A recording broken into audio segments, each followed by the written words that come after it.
Professor, é normal, tá sem o chat? É para todo mundo, para alguns alunos? Ou vocês tiraram mesmo? O meu não está aparecendo o chat. Então, querida, eu não sei.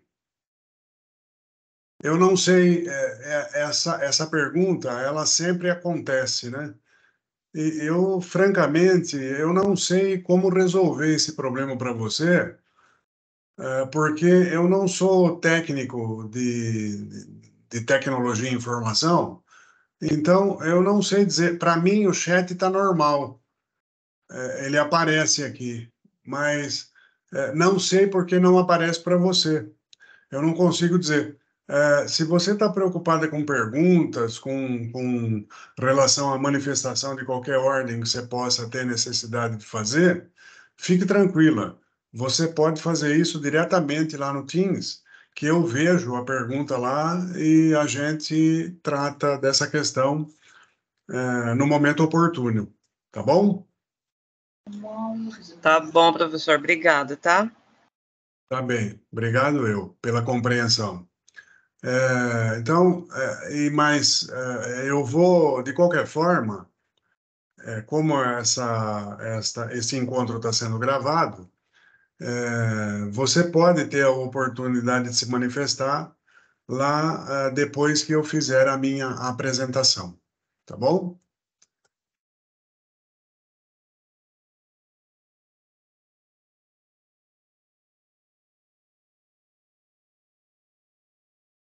Você pode, por gentileza, dar um cliquinho aí na sua mão levantada, porque assim eu fico mais tranquilo com a preocupação de desenvolver a aula. Isso, obrigado. Porque assim eu não sei se você fica assim, eu não sei se alguém deseja falar. Muito bem. Eu vou aqui compartilhar com vocês. Eu gostaria de que você me dissesse se isso está claro para você, do ponto de vista de visualização, para eu poder aumentar aqui a tela a ponto de você entender do que é que nós estamos falando. Professor, Obviamente, para precisa mim, essa aumentar tela, um pouquinho. para mim, ela tá muito clara, né? Mas assim, tá bom? Tá bom, professor. Dá para ver bem melhor. Tá bom, sim, tá bem melhor. Isso, legal. Olha só. Então, esse nosso encontro, como sendo o nosso segundo encontro, para nós termos melhores esclarecimentos a respeito de todo o conteúdo da nossa disciplina, eu vou tratar, basicamente, da demonstração do patrimônio líquido, da demonstração do fluxo de caixa e da demonstração do valor adicionado, uma vez que nós já falamos a respeito do balanço patrimonial e da demonstração do resultado do exercício. Para isso, eu estou me utilizando de um exercício que está à sua disposição lá e que é da UA, Unidade de Aprendizagem 14. 14. É um exercício.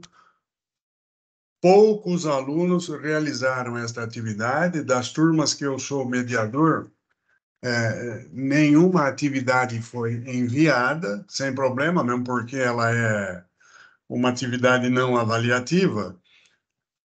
Mas essas atividades avaliativas, ela tem o intuito de facilitar a compreensão daquilo que você viu no nosso material. Então, vejam só, a nossa preocupação, eu costumo dizer para os nossos alunos que nós temos, especialmente aqueles que são leigos no assunto, e eu creio, posso estar errado, que a maioria dos nossos integrantes aqui são leigos no assunto, que você deve ler, verbo com 3 letras,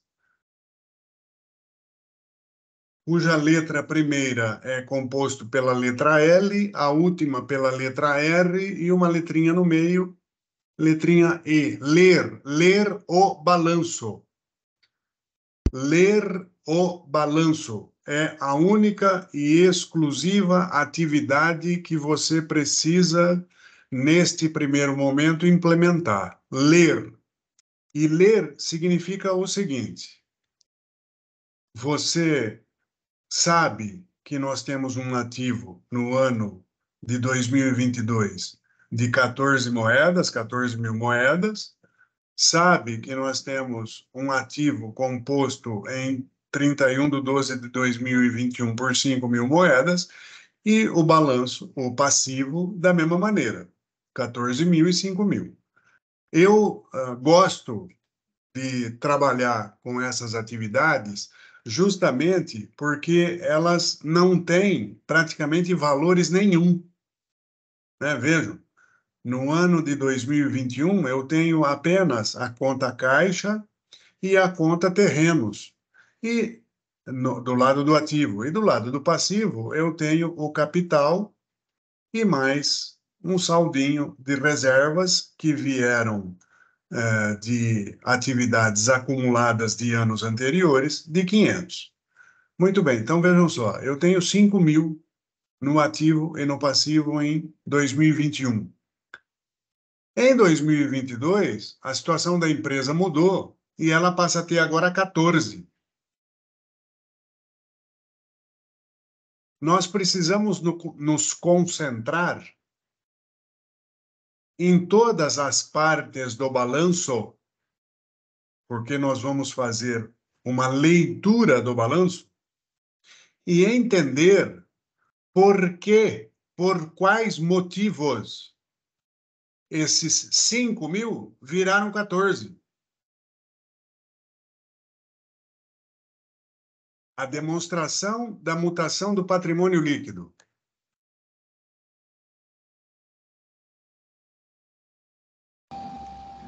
A demonstração do fluxo de caixa. Elas vão retratar por quais motivos esses saldos variaram. Ou seja, você tem variação no caixa, você tem variação em clientes, você tem variação em terrenos, você não tem variação, porque continua 4 mil, e você tem variação na conta prédios. Você tem variação em fornecedores, no imposto, no dividendos a pagar, no capital social, em reserva legal e reserva de lucros. Ou seja, aconteceram coisas, aconteceram fatos, aconteceram circunstâncias que fizeram com que essa empresa tivesse uma variação de ativo e passivo de 5 para 14 mil. Muito bem. E por que que isso aconteceu? Isso aconteceu basicamente porque essa empresa ela desenvolveu atividades e que... Vitor, será que é você que está com o microfone ligado? Desliga para mim, querido. Isso, obrigado, bem, obrigado. Essa empresa, ela cometeu atos, como eu gosto de dizer, né? Ela cometeu atos que são objetos da sua comercialização, que fizeram com que o balanço saísse de 5 e foi para 14. E o que é que explica isso? Isso é explicado por várias ocorrências. São várias coisas que aconteceram com a empresa, né? São várias coisas que acontecem com uma empresa. Essa empresa, do ponto de vista de uma informação contábil, ela cometeu atos que atingiu as atividades operacionais, ela cometeu atos que atingiu atividades de investimento e ela cometeu atos que atingiu atividades de financiamento. Então, quando eu olho para o balanço, eu consigo enxergar em suas partes quais foram esses atos, junto com a demonstração do resultado do exercício, que nós vimos até na aula passada. Então, eu já trouxe aqui para você um balanço preenchido, uma demonstração do resultado preenchida, e elas foram preenchidas justamente em razão daquelas ocorrências definidas na unidade, no exercício da unidade de aprendizagem 14. Então, se você for observar lá, a unidade diz o seguinte: olha, a empresa vendeu 12.195. Desses 12.195, 18% é ICMS. Os custos das mercadorias são de 3.000. As despesas de venda gerais e administrativas são de R$ 2.000. E assim por diante. E nós fomos desenvolvendo aquelas questões e montamos o balanço patrimonial e a demonstração do resultado do exercício. Muito bem. Agora, imagina que eu não tivesse aquilo lá. Eu não preciso daquilo, né? Porque eu já dei para você aqui o balanço pronto e a DRE pronta. E o que a atividade propõe? A atividade propõe que você construa uma demonstração da mutação do patrimônio e uma demonstração do fluxo de caixa, especialmente. E eu avancei aqui, pegando... Alguém que deseja falar, por favor?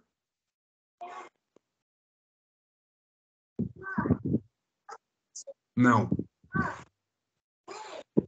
Eric, você pode desligar o microfone, bem? Obrigado, obrigado, obrigado. Então, vejam só. Como é que essas questões aconteceram dentro do balanço e dentro da demonstração do resultado? São esses os principais motivos que fizeram com que o balanço saísse de 5.000 e foi para 14, conforme eu lhes disse. Então, vejam só. Eu vou me concentrar para a demonstração da mutação do patrimônio líquido. Eu me concentro única e exclusivamente aqui, ó, na demonstração da mutação do patrimônio líquido. Olha só.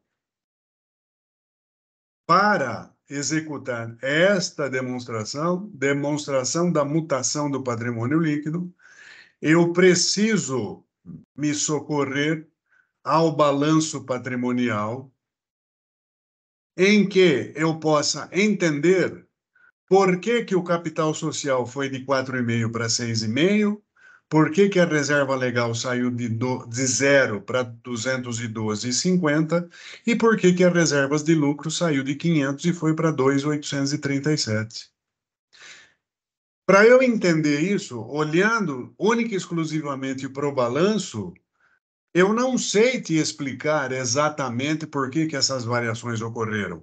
Eu preciso me socorrer a essa demonstração da mutação do patrimônio. Olha só. Então, aqui eu percebo que o capital social sofreu uma alteração de 2.000. Em razão de quê? Em razão de um aumento do capital de 2.000.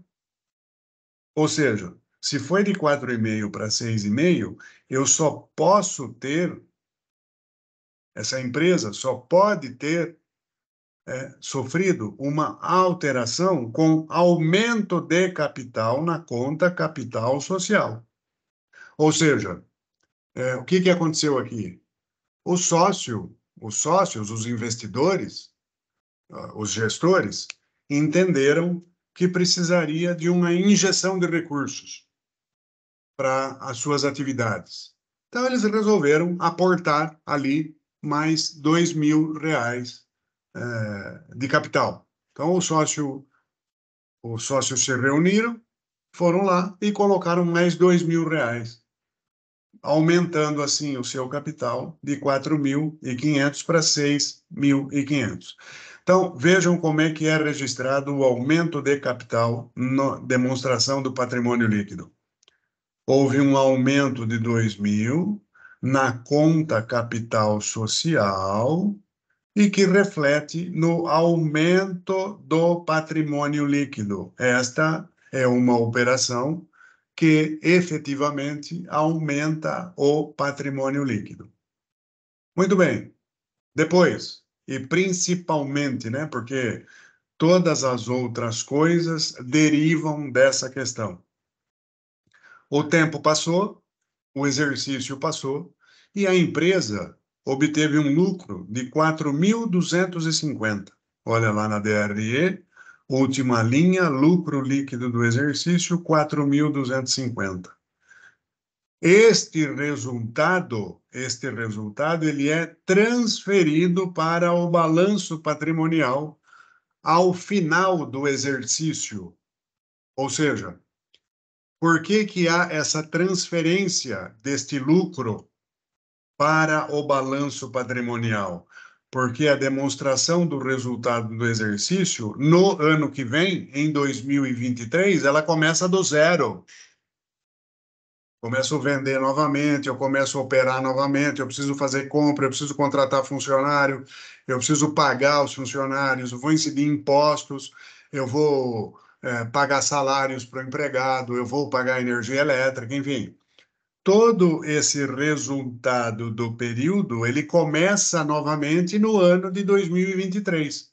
É por isso que, ao final do exercício, esses 4.250 são transferidos para o patrimônio líquido, para o balanço, assim, exercer a sua função maior, que é dar o equilíbrio ao ativo e ao passivo de R$ 14.000, que comporão o novo exercício social, né? Ou seja, ano que vem, em 31 de dezembro de 2023, todos esses valores de 2022 virão para cá, para esta coluna de 2021, e aqui eu vou registrar os dados que vão ocorrer em 2023. É assim que se faz a transição do resultado do exercício para o balanço patrimonial, começando um novo exercício. Muito bem, então, portanto, este lucro líquido do exercício de 4.250, ele deve aparecer aqui na demonstração da mutação do patrimônio líquido, integrando, né, agora a conta de reservas de lucros. Reservas de lucros. Por quê? Ó, o lucro é da empresa. O lucro é da empresa. O sócio é que vai decidir o que é que será feito com ele. Ah, não, nós vamos reinvestir. Ah, não, nós vamos sacar.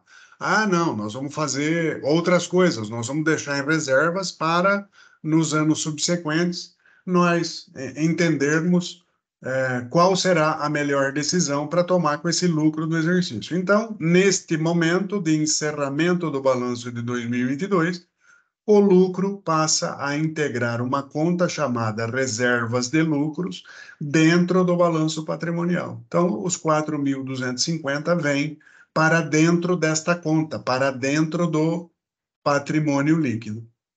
Ótimo, ok. E depois?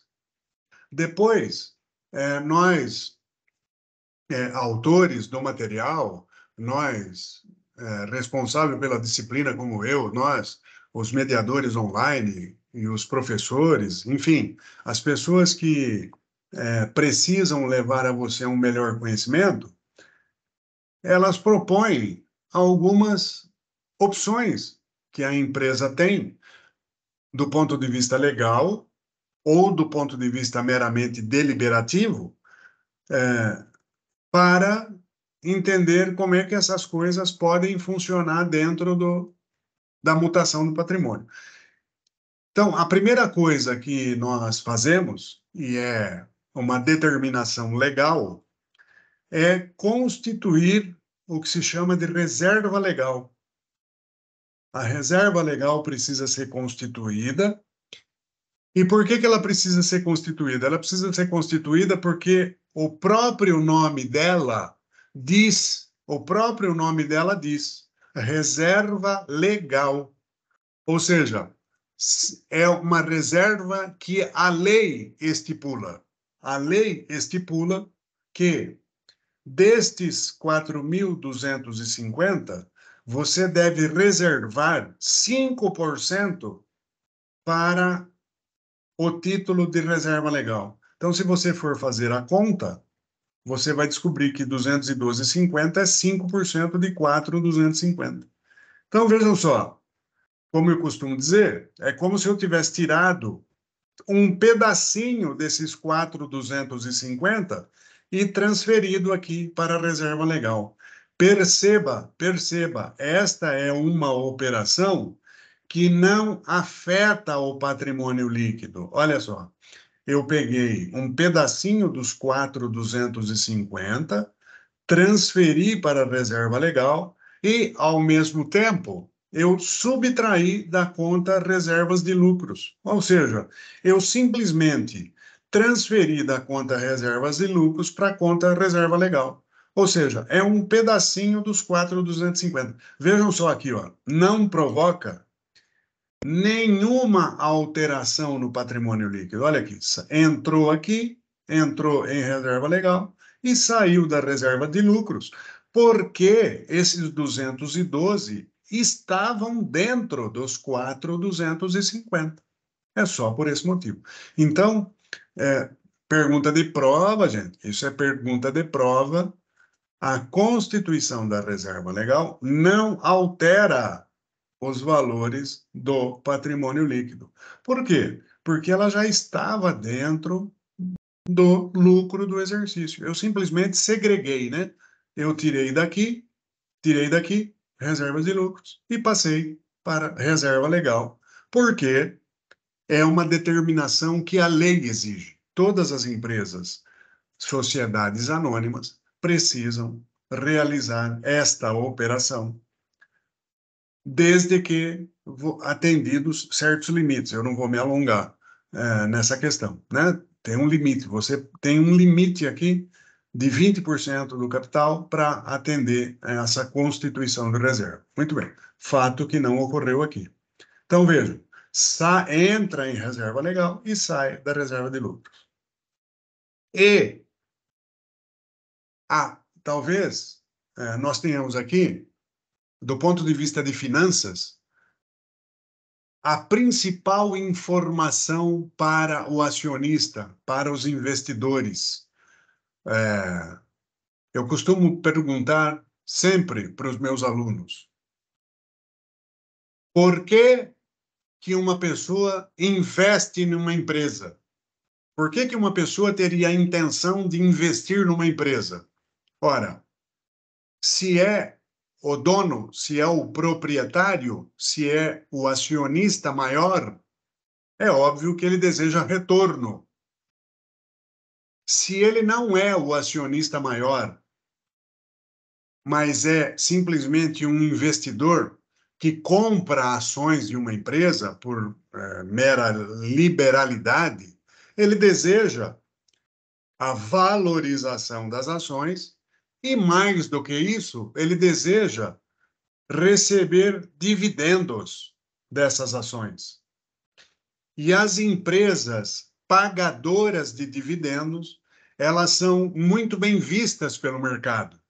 Elas são muito bem recomendadas pelo mercado em razão de serem boas pagadoras de dividendos. Então, este talvez seja o grande motivo de você descobrir informações na demonstração da mutação do patrimônio líquido.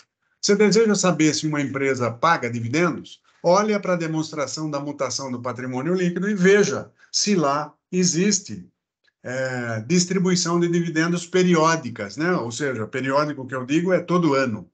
Se todo ano ocorrer essa distribuição de dividendos, você, como acionista, vai perceber que há um interesse maior dos investidores em aportar o seu capital dentro dessas empresas. Eu poderia dizer aqui para você que as empresas do setor elétrico no nosso país, elas são consideradas boas pagadoras de dividendos.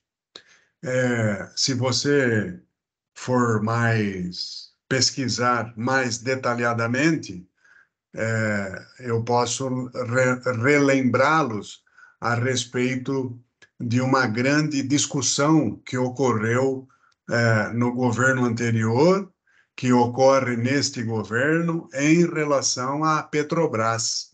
Petrobras, ela pagou muito dividendos e paga bons dividendos aos seus acionistas, por conta de distribuir resultados sob essa características de dividendos. E como o governo é o controlador maior, aí você tem um choque, né? Como que essa empresa está distribuindo tanto se o preço da gasolina está subindo tanto, né? Então, existe aí algo do ponto de vista de gestão que precisa ser equalizado, porque há o interesse governamental em relação a essas questões da Petrobras. Então, neste caso aqui, essa empresa, os sócios, os acionistas, deliberaram por distribuir R$ 1.700. R$ 1.700. Ou seja, olha só, de um lucro de 4.250, isso aqui é coisa de cinema, como dizia um amigo meu, né? De 4 mil, pode ser 4 milhões, pode ser 4 bilhões, pode ser 4 trilhões, né, gente? De 4.250, a empresa distribuiu 1.700 de lucros. Olha só, de dividendos.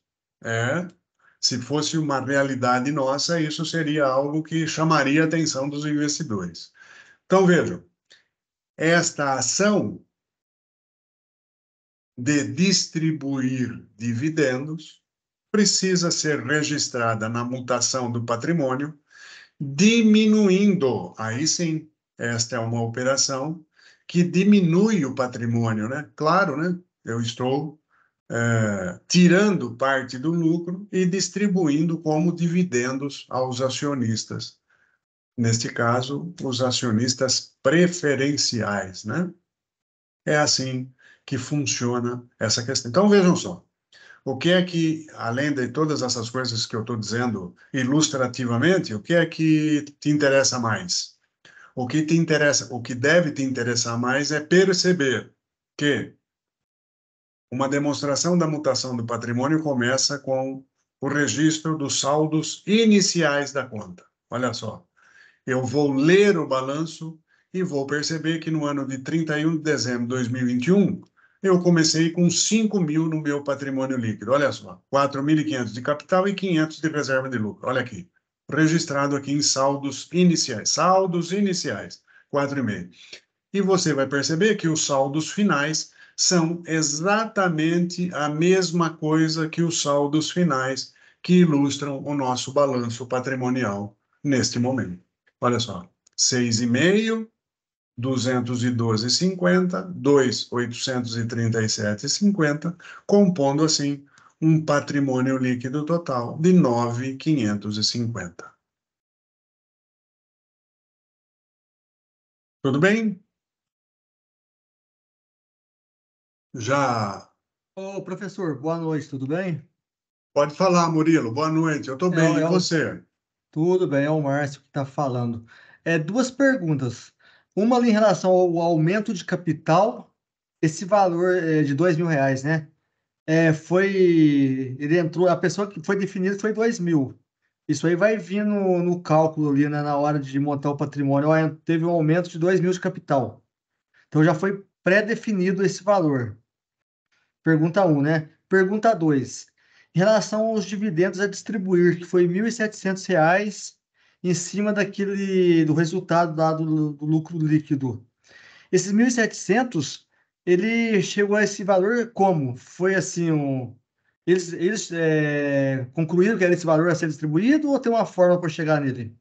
Excelente pergunta, Márcio. Desculpa, é que o Murilo tinha levantado a mão aí e a minha tela aqui ficou inibida quando você estava fazendo a sua pergunta quer dizer, entrou o nome do Murilo na sua frente, tá? Desculpa aí. Márcio, excelentes perguntas, Márcio. Parabéns. O aumento de capital ele é definido pelos sócios. Simplesmente. Os sócios se reúnem em assembleia e decidem que vão aumentar o capital em X reais. É isso que acontece. Ponto final. Em relação aos dividendos, você pode ter uma decisão tomada em Assembleia Geral de Acionistas e que vai determinar que nós vamos distribuir 20 centavos por ações do capital social. É assim que funciona, é assim que é. Então, esse capital social numa sociedade por ações, ele é composto por número de ações. Percebe? E isso dá um valor de 6,5. Eu vou exemplificar de uma maneira bem rasa aqui. Imagina que eu tenha 100 ações desta empresa. Total de ações, 100. Eu tenho R$ 65,00 de valor por ações. Percebeu? Os dividendos, eles são definidos em razão de um percentual definido no valor da ação. É assim que funciona.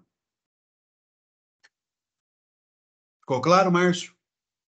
Ok, obrigado. Então, em ambos os valores, Márcio, eles são definidos em Assembleia Geral de Acionistas. Me parece que alguém levantou a mão também, né? Eu tinha visto Murilo e acho que Tânia. Será que é isso? Eu estou com a minha tela inibida aqui, gente. Só um instantinho, deixa eu ver.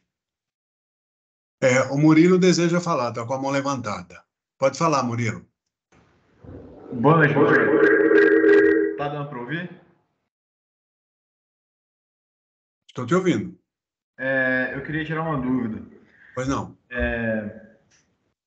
Eu acho que vai ser um pouco leiga a minha dúvida, né? Mas eu entendi como preencher a demonstração de mutação de patrimônio líquido. Tendo a tabela, eu consigo preenchê-la. Eu consegui compreender essa questão do conteúdo. A minha dúvida é como eu consigo saber quais os eventos que eu tenho que colocar na minha tabela, né? Se eu tiver que desenvolver a tabela, como que eu sei quais eventos colocar, né? Quais linhas colocar na minha tabela? Eu já tenho essa tabela padronizada, digamos assim, ou eu devo compor a minha tabela e analisar quais os eventos que ocorreram, enfim, e onde que eu pego a nominação correta de cada evento?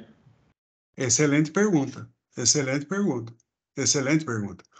Quando nós, aqui, do ponto de vista pedagógico, exigimos algumas coisas de vocês, nós temos que dizer para vocês, olha, a empresa aumentou o capital social em 20 mil. Olha, do lucro líquido do exercício, aliás, a atividade propõe isso, né? Do lucro líquido do exercício, 1.700 serão distribuídos a título de dividendos. Constitua a reserva legal. Veja só, eu tenho coisas aqui que, em algumas circunstâncias, eu digo o valor para você, eu te dou a informação, e tenho outras circunstâncias que, às vezes, eu exijo o seu conhecimento do ponto de vista de contabilidade. Então, por exemplo, do lucro líquido do exercício. Eu não falei para você quanto que é o lucro líquido do exercício, você precisa calcular como foi a proposta da atividade, né? Numa prova como a nossa, se eu fizer um exercício longo desses com vocês, vocês não vão ter tempo para terminar. Então, todas as informações, elas são oferecidas para você no contexto da questão. Tá? Você não fica... Então, como é que eu vou saber quanto tem de dividendos a distribuir? Não, eu vou falar para você quanto é.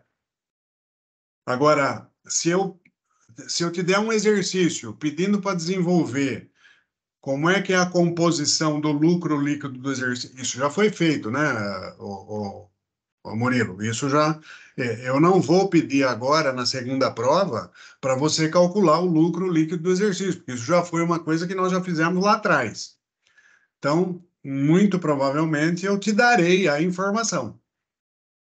Então, você saberá, primeiro, por informações no contexto da questão ou por informações que eu tenho exigências e de entender se você entendeu. Veja só, como é que você constitui a reserva legal? Você tem que saber, porque isso é matéria dada, é matéria do contexto, que a reserva legal é 5% do lucro líquido. Então, se eu pedir para você constituir a reserva legal, e normalmente a gente faz isso, você sabe, você tem que saber que ela é na razão de 5% do lucro líquido do exercício, sempre.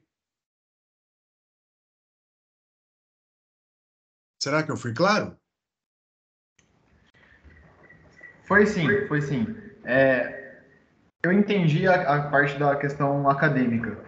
A minha dúvida também se aplica numa situação mais profissional, né? Pois não. Numa situação em que eu queira aplicar esse conhecimento no mercado de trabalho, né? Então, a minha dúvida é em saber como nomear e quais eventos eu devo colocar na minha demonstração de mutação do patrimônio líquido. Se serão sempre esses mesmos 4 eventos ou se terão outros eventos que podem ser adicionados. Agora você... eu diria para você assim, ó. Eu diria para você assim, de forma geral, você tem eventos que proporcionam aumento ou redução nessas linhas vermelhas aqui. De forma geral. Quais são eles? Os principais. Aumento de capital. Você fala assim, Celso, mas a empresa pode reduzir o capital. Perfeitamente. Ou então, eu vou falar para você, aumento e redução de capital. É o primeiro. O lucro líquido do exercício. Ah, Celso, mas a empresa não pode ter prejuízo? Pode. Então, portanto, o lucro ou o prejuízo sempre integrarão a demonstração da mutação do patrimônio. Então, veja, aumento de capital, lucro ou prejuízo. As constituições de reservas, que são estatutárias ou legais. Quando elas são estatutárias, elas estão definidas em contrato, né? No contrato social da empresa. Então, você pode ter ocorrências dessa natureza. E, por último, a distribuição de lucros, a distribuição de dividendos. São esses 4 eventos, 4 bem entendido, né? Entendendo como aumento ou redução, lucro ou prejuízo, apenas um deles, que você pode ter numa demonstração da mutação do patrimônio. Tem outros? Tem mais. Eu me permito a reserva de não mencioná-los, porque senão agora eu vou precisar ampliar o conhecimento e não é o caso para vocês agora, tá? Eu vou precisar avançar no nosso conhecimento e aí eu passo a falar de algo mais complexo, de algo mais avançado em contabilidade, que não é o caso para vocês, tá bom? Maria de Lourdes, você pode desligar a câmera para mim, por favor, bem?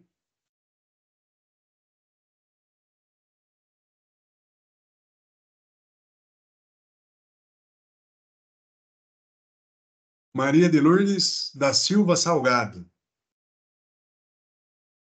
Você pode desligar a câmera para nós, por favor? Alguém mais? Eu estou vendo aqui, deixa eu ver se eu vejo. Thaís, pode falar, bem.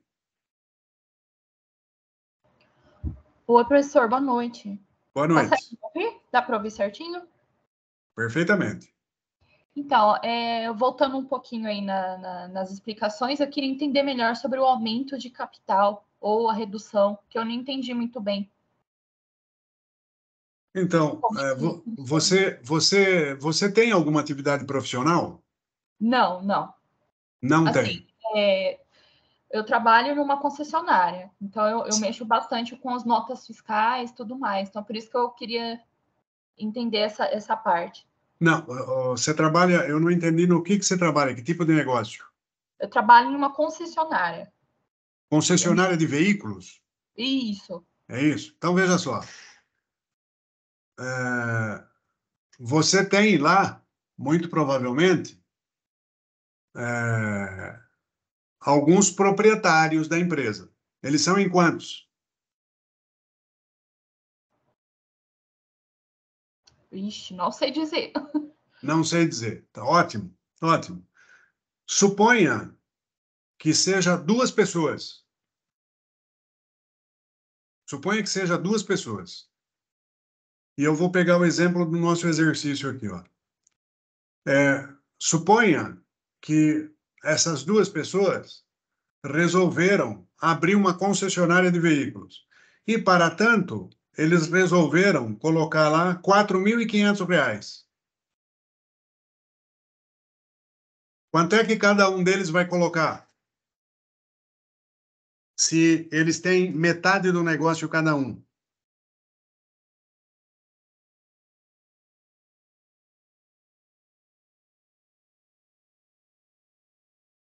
Oi, Thaís? Consegue me ouvir? Luiz Rogério, consigo. Oi. Se é 4.500, seriam 2.250 cada um? Perfeitamente. Perfeitamente. É isso.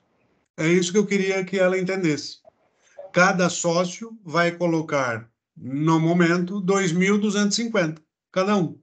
Perfeito. É isso. É assim que funciona. O que é que eu quero dizer com isso? No momento seguinte, o tempo passou, eles começaram a achar que o negócio estava prosperando, que as coisas podiam ir muito bem, e eles entenderam que precisavam ampliar o espaço da concessionária. E tem um terreno do lado da concessionária que custa R$ 2.000.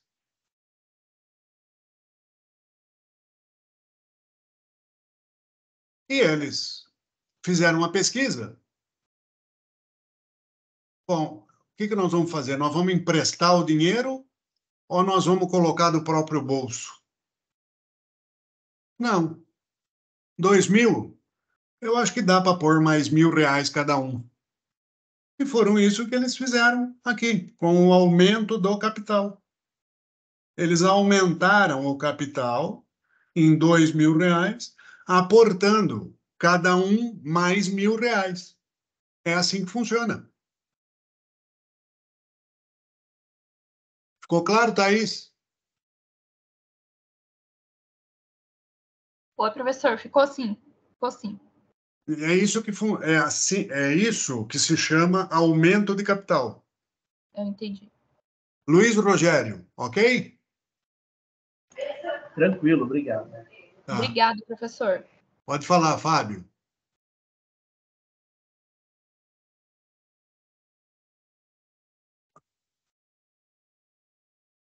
Fábio Cordeiro dos Santos, é isso?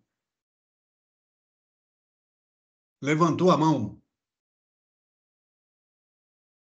Aguardo ansioso seu pronunciamento, Fábio. Estamos aqui todos ansiosos. Professor, Oi. boa noite. Boa noite. Esses R$ 2.000 vai aparecer no lado do ativo como, por exemplo, terreno, ativo... Aí, garoto! Aí, garoto! Aí, excelente pergunta! Excelente pergunta, garoto! É claro, olha só, esses 2.000 que serviram para aumentar o patrimônio líquido, eles vão ser alocados aqui em algum momento, em alguma conta, que vai aparecer e vai refletir esses 2 de aumento mesmo. Então, veja só, eu vou dar outro exemplo para você. No exemplo que eu dei anteriormente, os sócios resolveram colocar mais 2.000 porque resolveram comprar um terreno. Se isso fosse verdadeiro nesta questão, o valor do terrenos aqui, ó, sairia de 4 e viria para 6. Nitidamente aqui, o que os sócios fizeram? Olha, eles colocaram 2.000, mas compraram um prédio de 1.950. E 50 ficou no caixa. Nitidamente, isso. Olha só. Percebe?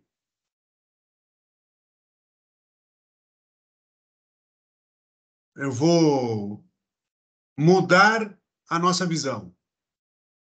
Imagina que os sócios colocaram 2.000 e resolveram comprar peças para o estoque da concessionária.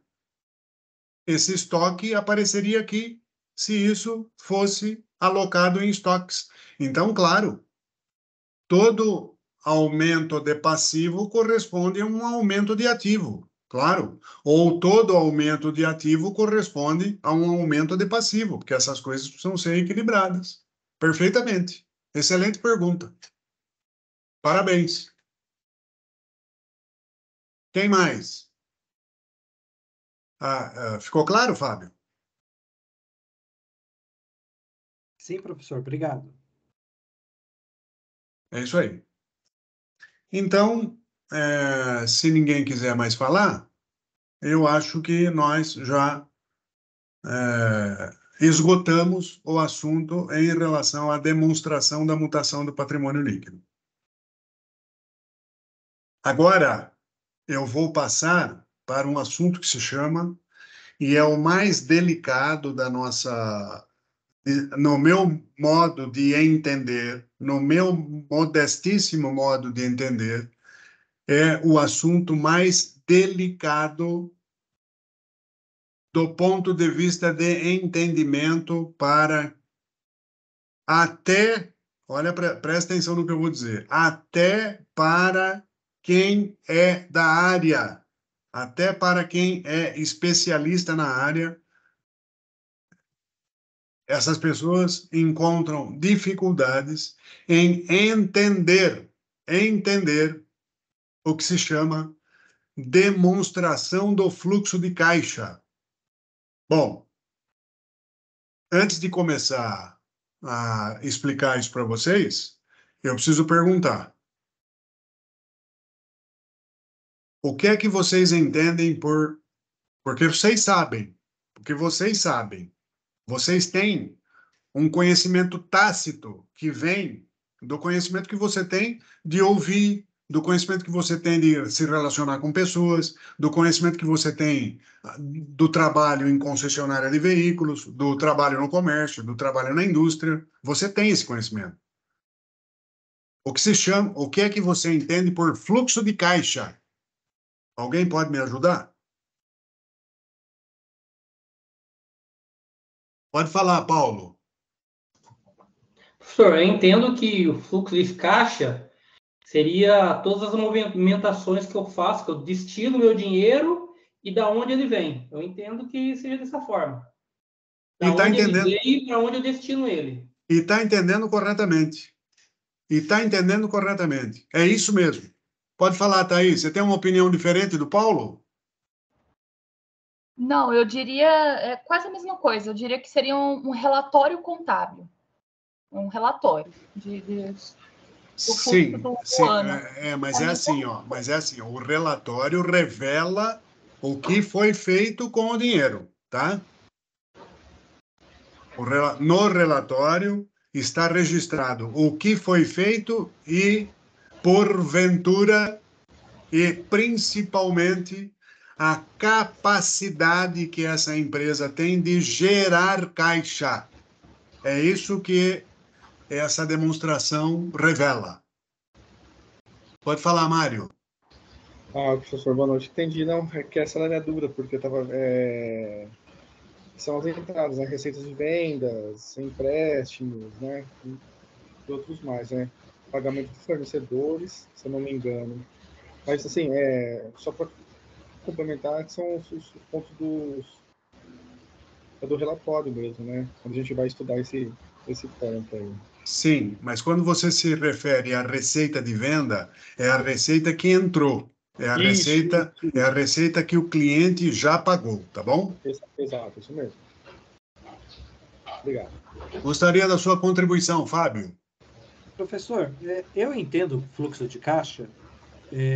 Numa empresa, a gente compra faturado, vende faturado, e esse dinheiro, tanto que você vai ter que pagar legalmente a mercadoria que você comprou, o quanto que você vai receber dos seus clientes, isso acontece dia a dia, correto, professor? Além Correto. disso, tem as obrigações trabalhistas. O fluxo de caixa é toda a entrada e saída que acontece na conta da empresa, cada um com seu nome, né? Perfeitamente. Só que você está se referindo ao que nós chamamos em finanças normalmente de orçamento de caixa. Você tem lá o controle, as pessoas que trabalham com isso, ela tem olha, quanto que vai entrar no caixa amanhã, quanto que eu preciso pagar amanhã, tá? Isso é o orçamento de caixa. Aqui, no nosso caso, é a demonstração do fluxo de caixa, que é parte disso, sem dúvida nenhuma, também, mas ela enxerga em perspectiva, ela enxerga o futuro, tá bom? Ok. É isso que precisa deixar claro. Alguém mais deseja falar? Tinha mais alguém que tinha levantado a mão aí e resolveu mudar de opinião. Tá bom. Se quiser, pode se manifestar. Aí, Mário, pode falar. Assim, isso daí a gente segue uma sequência, né? Do DRE e também do balanço, certo? E depois a fluxo de caixa. Assim, não sei se eu entendi a sua pergunta. É assim, ó. Eu preciso do balanço e da demonstração do resultado para fazer uma demonstração de fluxo de caixa. Eu preciso. Tá? Uhum. Eu preciso. Se você tiver que nem lá o Fábio, que está lá na empresa, você não precisa do balanço para fazer uma demonstração de fluxo de caixa, porque ele está lá, ele conhece o que vai entrar e o que vai sair diariamente. Mas essa demonstração aqui não é aquilo. Aquilo integra esta demonstração aqui. Tá bom? Aquilo, o que ele está dizendo é um controle diário das coisas que nós temos que pagar e receber, que tem reflexo aqui no balanço, sem dúvida nenhuma. Tá? Pode falar, Rita. Então, eu entendi que seria o movimento de entrada e saída do caixa da empresa num certo período. Maravilha. Pronto. Maravilha. Atenção, Rita. Atenção. Você vai trabalhar com esses dados do movimento de caixa que aconteceu em certo período. Você vai. Só que essa demonstração, nossa, ela vai além. Ela diz coisas para o investidor se essa empresa é uma boa geradora de caixa. Eu vou explicar isso mais detalhadamente na sequência. Tá bom? E de que ponto de vista você vai olhar para isso?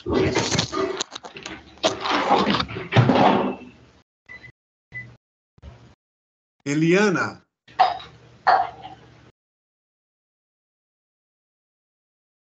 Obrigado, bem. Não precisei nem cobrar a Eliana. Ela já entendeu. Não, acho que eu vou precisar cobrar, sim.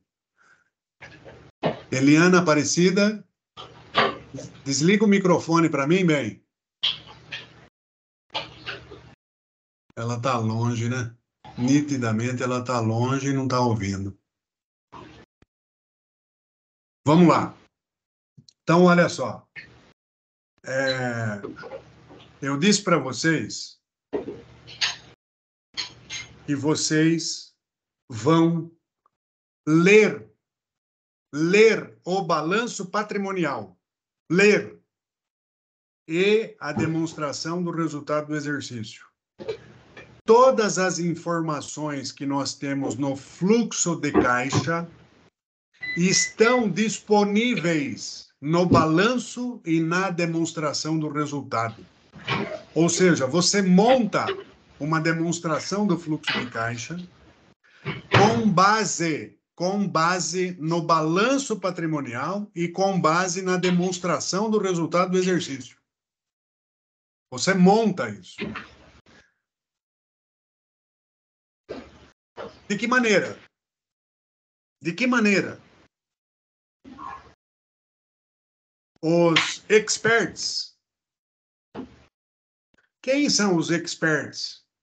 São os acionistas, são o governo, são os auditores internos e externos. São as pessoas que se utilizam dessa informação. Eles entenderam, e isso virou uma norma desde 2008 no Brasil, que deve ser seguida por todas as empresas. A demonstração do fluxo de caixa, ela é elaborada considerando-se a existência de 3 fluxos. Eliana, você está me ouvindo bem? Eliana, Aparecida. Professor, o senhor consegue desligar o microfone de qualquer pessoa, tá? E a câmera também. É só ir do lado ali que desliga. Obrigado, bem. Obrigado pela atenção aí. Obrigado. Pô, obrigado mesmo, viu? Eu sou meio lerdo nessas questões aqui. Tá bom. Obrigado mesmo. Obrigado. Quando você fala de demonstração do fluxo de caixa, você deve levar em conta 3 atividades que são de importância crucial para o entendimento de como é que as coisas estão acontecendo dentro de um empreendimento, dentro de uma empresa, dentro de uma instituição, quer seja ela de qualquer atividade. Você vai olhar para o operacional. Você vai olhar para as atividades de investimento. E você vai olhar para as atividades de financiamento. Isso não é à toa. Isso não é de graça. Isso não é assim porque fica mais bonitinho. Isso não é assim porque alguém pensou nisso, inventou isso e achou bonito. Não. Tem toda uma gama de conceitos econômicos e financeiros por trás dessas questões que evidenciam se essa empresa ela é uma boa empresa para gerar caixa. Ora, eu sempre costumo dizer para os meus alunos, na primeira aula de contabilidade, e eu faço o mesmo com vocês agora. Vocês querem ver a resposta? O que é que explica a existência de uma empresa, ou melhor dizendo, por que que alguém resolve investir numa empresa? Alguém pode me responder? Já até falei, né, sobre isso aqui. Por que que alguém resolve investir numa empresa?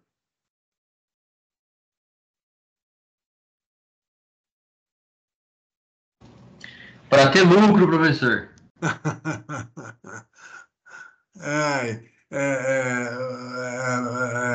Respostinha básica, né? Respostinha básica. Acho até que a gente falou disso na aula passada, né? É claro, né, pessoal? É claro que qualquer investidor, qualquer acionista, ele procura o retorno. Ele procura o retorno. E o retorno, ele é traduzido numa palavrinha de 5 letras que se chama lucro, né? Se está bom ou se está ruim é outra história, se está satisfatório ou não é outra história, mas as pessoas procuram o retorno. E o retorno você obtém se você obtiver lucro na atividade.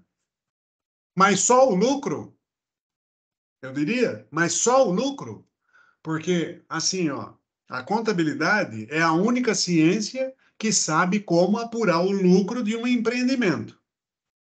É a única ciência que sabe apurar o lucro de um empreendimento. É a contabilidade.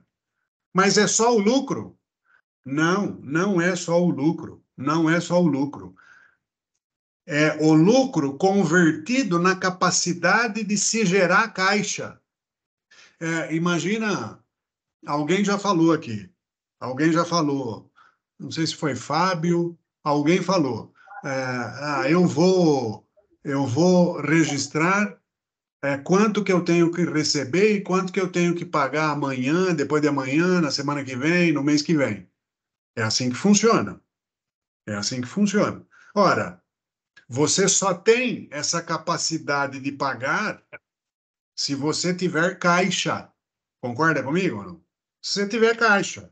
Se você não tiver dinheiro, é aquilo que eu falo sempre para os meus alunos, né? Se você não tiver dólar, bufunfa, money, faz-me rir, você não vai conseguir liquidar os seus compromissos e muito menos incentivar outros investidores que queiram vir para a sua empresa. Então, é essa capacidade de geração de caixa que chama a atenção dos investidores. E é por isso que existe a demonstração do fluxo de caixa. E por que que é dividida em 3 atividades? Operacionais, de investimento e de financiamento. Ora, muito simples, né, gente? É muito simples, né? Eu preciso saber se, do ponto de vista operacional, essa empresa está conseguindo gerar caixa. E o que é do ponto de vista operacional? Se ela está vendendo bem e comprando bem, única e exclusivamente. E vende e compra, passa por pagamento de imposto, pagamento de funcionário, pagamento da conta de energia, do telefone, etc, etc, etc. É a operação. Tudo que envolve a operação da empresa, tudo que envolve aquilo que faz a empresa produzir ou vender. Todas essas atividades estão inseridas no que se chama atividade operacional. Onde você enxerga isso no balanço? Muito, muito sinteticamente. Dentro dos circulantes, ativo e passivo, e dentro da demonstração do resultado. Ponto final. Você enxerga outras atividades também dentro da demonstração do resultado, mas principalmente a atividade operacional. Que é aí que você vai saber quanto que a empresa vendeu, quanto que ela pagou de imposto, quanto que custou, quanto tem de despesa operacional. É assim, é por isso que é feito dessa maneira. Aí eu chamo a sua atenção para a atividade de investimento. Veja, você pode fazer confusão quando eu falo assim, a empresa investiu em estoques. É uma atividade de investimento, sem dúvida nenhuma. Mas estoque não é uma atividade de investimento para demonstração do fluxo de caixa. Estoques é uma atividade operacional. Pode falar, Márcio. Tem como o senhor pegar a barra aí de rolagem e puxar para a direita, por favor? Já vou fazer já. Você está ansioso, né? É que eu não consigo ver os valores que estão na frente. Não, é de propósito. É de propósito. Não, tá bom então, tá bom. Márcio, tá com pressa, hein, Márcio? Não, eu pensei que a informação estava incompleta, só quero ver a informação. Não, já vou chegar lá, querido. Já vou chegar lá. É que eu preciso que você se concentre aqui, ó. Me desculpa. No balanço, tá? Eu preciso que você se concentre, por enquanto, aqui. Eu vou chegar lá. Eu só estou dando um preâmbulo naquilo que a gente vai fazer daqui a pouquinho, que eu vou mudar o cursor lá para o lado direito. Pode ficar tranquilo. Vejam só. Eu estava dizendo para você que você pode fazer confusão olhando para o balanço e tentando distinguir o que é uma atividade de investimento. Atividade de investimento no balanço é aquela atividade que está relacionada com os ativos não circulantes, especialmente os ativos imobilizados. Ou seja, A empresa comprou prédio, comprou terreno, comprou máquina, comprou veículo, comprou móveis. Isso é atividade de investimento. Quando eu pego dinheiro, compro estoque ou dou prazo para o cliente, isso é uma atividade operacional. Tá bom? É bom que fique claro isso. E, por último, o que seja uma atividade de financiamento. Ora, está muito claro, especialmente para as pessoas que estão envolvidas com o ensino de finanças, que faz uma diferença muito grande a maneira como a empresa se financia. A maneira como a empresa se financia. Ou seja, o que eu quero dizer com isso? Ora, os sócios vão aportar recursos na empresa ou ela vai buscar dinheiro no mercado? Que decisão que você vai tomar? Os sócios colocam ou ela vai buscar recurso no mercado? Essa é uma decisão de gestão, é uma decisão nitidamente de caráter estratégico, né? Ou seja, eu só vou buscar dinheiro no mercado se as taxas de juros estiverem adequadas para a produção de um resultado positivo aqui, quando eu colocar esse dinheiro na minha empresa. Acho que foi Márcio que falou, né? Esses 2.000 do capital social também vão aparecer no ativo? Sim, é justamente isso. Essa atividade de financiamento, ela reflete exatamente essa questão das fontes, né? Onde é que eu vou buscar o dinheiro e para onde que eu vou aplicar o dinheiro. Essa é a diferença. E onde é que você produz recurso? Onde é que você produz valor econômico agregado, né? O tal de EVA lá de finanças, né? O EVA.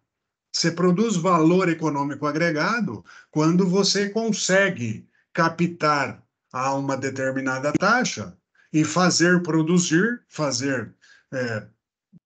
um resultado maior do que você tomou dinheiro emprestado. Pode falar, Paulo. Professor, o senhor disse aí que o investimento ele entra no ativo não circulante, certo? Imobilizados. Perfeito. Então, o financiamento ele vai entrar como passivo também não circulante? O financiamento? Boa pergunta, né? É uma boa pergunta, né? É uma boa pergunta. Eu poderia até responder com outra pergunta para você, né, Márcio? Paulo? É circulante ou é não circulante? Creio que se for a longo prazo é não circulante. Pois é, pode ser as duas coisas, né? Imagina assim, ó, se coloque na situação de uma pessoa que está tomando empréstimo do sistema financeiro da habitação. Eu vou tomar emprestado e vou pagar o empréstimo em 15 anos. Isso é circulante ou não circulante? Não circulante. Pois é. Com a empresa acontece a mesma coisa. Com a empresa é a mesma coisa. Então, o investimento no ativo, ela é claro que produz resultado dependente daquele recurso que você vai obter no passivo. Claro que sim. Mas o prazo para registro no passivo, se for um prazo longo, ele vai ser classificado no não circulante. Se for um prazo curto, ele vai ser classificado no circulante. E é claro que você compromete ou não a sua situação de capital de giro líquido fazendo um empréstimo a curto ou a longo prazo, sem dúvida. Isso é natural. Então, depende da decisão das pessoas que estão envolvidas no entendimento do negócio, tá? Mas, para efeito de contabilidade, quando você faz um empréstimo para pagar em longas parcelas, esse empréstimo será registrado uma parte no circulante e outra parte no não circulante. A parte do circulante será a parte do empréstimo que vai vencer até o término do exercício seguinte. Então, imagina que eu esteja emprestando hoje Só para facilitar nossa conta aqui, vai. Imagina que eu esteja fazendo um empréstimo em 24 parcelas. Hoje, metade desse empréstimo será circulante e metade não circulante. Porque 12 parcelas vencerão até o término do exercício seguinte e as outras 12 após esse prazo. Tá? Hoje será assim. Ok? Mas essas questões aqui de prazo, Paulo, elas não estão envolvidas aqui na demonstração do fluxo de caixa, tá? É claro que está envolvido porque vai produzir um resultado, e esse resultado será demonstrado na DRE, ou seja, se você gerar uma despesa financeira aqui com o empréstimo tomado maior do que o que você conseguiu na obtenção dos recursos para os seus ativos, você vai comprometer o resultado. Mas eu chamaria a sua atenção para o seguinte agora, antes que eu mude de tela para satisfazer o Márcio. Ô Paulo, tá tudo bem? Tudo bem, professor, entendi. Clica na mãozinha aí para eu ficar mais tranquilo aqui. Isso, obrigado. Olha só. Então, demonstração do fluxo de caixa. Atividade operacional, de investimento e de financiamento. São as 3 atividades que vão compor a demonstração do fluxo de caixa. Eu posso fazer essa demonstração do fluxo de caixa pelo método direto e pelo método indireto. Direto e indireto. Eu vou abordar aqui com vocês somente o método indireto. Indireto. Por quê? Porque pelo método indireto eu consigo utilizar o balanço patrimonial e a demonstração do resultado do exercício. Tá bom? Então eu vou me concentrar, conforme o Márcio pediu, aqui. Aqui. Neste quadrinho aqui, ó, demonstração do fluxo de caixa, método indireto. Por favor, quanto que eu tenho registrado no lucro líquido do período aqui? Valor? Alguém pode me dizer? 4.250. 4.250. Aonde que eu fui buscar isso? DRE. Maravilha! Maravilha! Olha lá. Por isso que precisa da demonstração. Olha lá. Ó. Lucro líquido do exercício, 4.250. Transferir para o lucro líquido do exercício dentro da demonstração do fluxo de caixa pelo método indireto. Depois, eu vou apurar as variações nos ativos e passivos. Circulantes. Eu estou falando de fluxo de caixa das atividades operacionais. Pela ordem, você vai ler. Alguém pode me dizer qual foi a variação no saldo de clientes de um ano para o outro? A variação foi de 5.000. Não ouvi. A variação foi de 5.000. Como é que você chegou na variação de 5.000? A gente vê que foi 5.000 em 2022 e em 2021 não tem nenhum registro, né? Então acho que conclui que foi 0. Eu não consigo. É o Murilo que está falando? Isso. Perfeitamente. Todo mundo entendeu o que o Murilo disse? A variação em clientes do saldo. Eu não tinha nada em 2021 e tenho 5.000 em 2022. Ou seja, variou 5.000. Eu diria o seguinte: isso é bom ou ruim?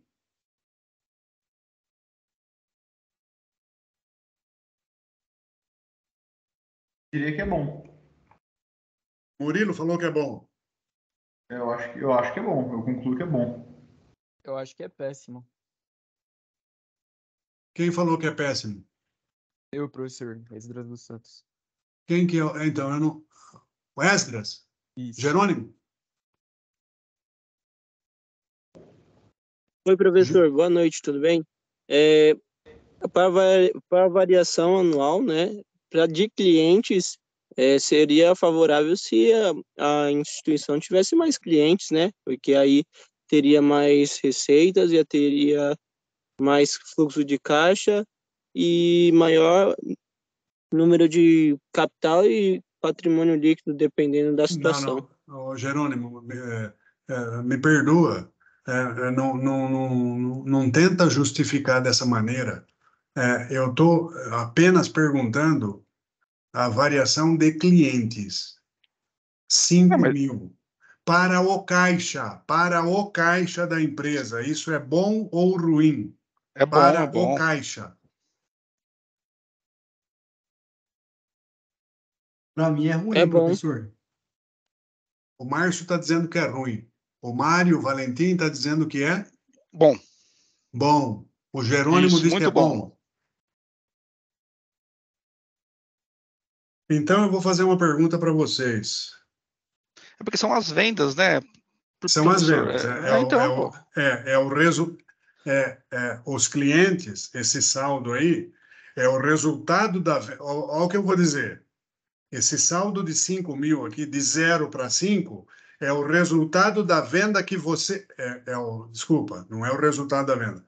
É o valor da venda que você ainda não recebeu. Isso. Tá bom?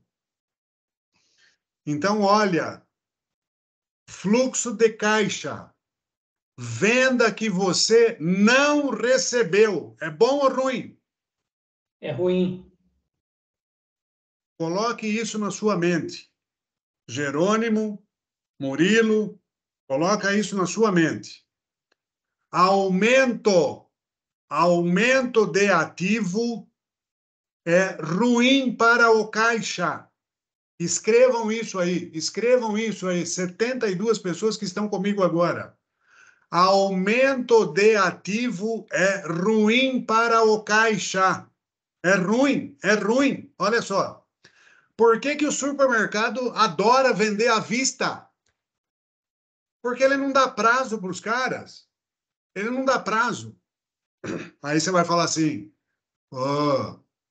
Magazine Luiza paga em 12, tudo paga em 12. Paga em 12, mas com juro embutido. É diferente. São coisas distintas. Claro, você vai olhar para o balanço do Magazine Luiza, por exemplo, que não está atravessando uma fase boa, tem juros impregnados lá naquele balanço que é referente a esse parcelamento que ela está fazendo para o cliente. Para o caixa de uma empresa, é ruim os 5.000 de aumento do ativo. Eu vou aproveitar agora e inverter o raciocínio. Depois eu deixo esse povo que está de mão levantada falar. Só vou concluir aqui. Eu vou inverter. Fornecedores. Quanto variou?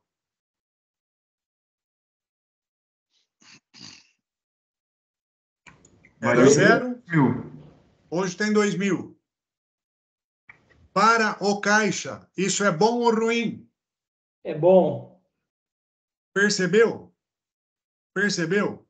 Todo aumento de passivo é bom para o caixa. Todo aumento de passivo é bom para o caixa. Todo aumento de ativo é ruim para o caixa. O que eu quero dizer com isso? Márcio, quero dizer o seguinte, olha só. Quando você vai registrar essa operação no fluxo de caixa, olha lá, aumento em clientes, 5.000, vermelho, ruim, péssimo negócio, vender a prazo para o caixa. Aí você vai falar assim para mim,